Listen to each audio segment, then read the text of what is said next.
Welcome to our channel. Today we how to transfer your PDF files with Adobe Acrobat, full guide step by step clearly. To transfer your PDF files using Adobe Acrobat, begin by opening the Adobe Acrobat application on your computer. Once the application is open, click on the File menu located at the top left corner of the screen. From the drop-down menu, select Open to choose the PDF file you wish to transfer.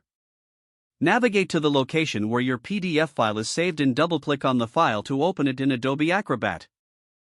Next, click on the File menu again, and this time select Save As to prepare for the transfer.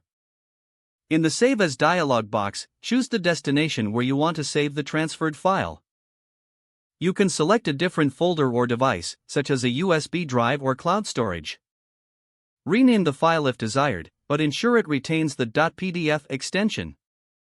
Now, click the Save button to complete the transfer process. If you prefer to transfer the PDF via email, you can choose Share from the right-hand pane.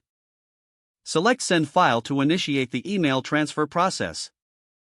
Enter the recipient's email address in the designated field, and add a message if you wish.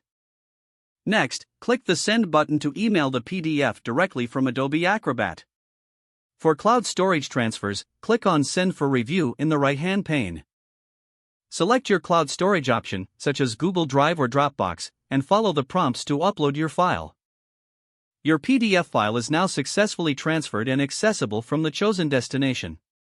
This process ensures that your important documents are shared securely and efficiently with others.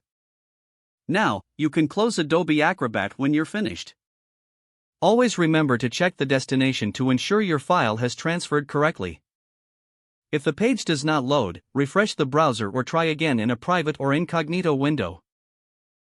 Make sure you are using the correct email address, then retype it carefully to avoid small typos.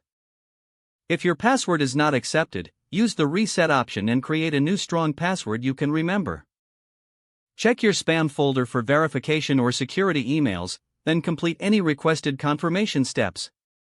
Enable two-factor authentication if available to improve account security and reduce unauthorized access risk. After signing in, review your profile details so your contact information and settings are accurate and current. If you see an error message, note it down and try again after restarting your device and internet connection. Log out when you finish, especially on shared devices, to keep your account and payment information secure. If the page does not load, refresh the browser or try again in a private or incognito window. Don't forget to like this video and subscribe to our channel for more step-by-step tech guides.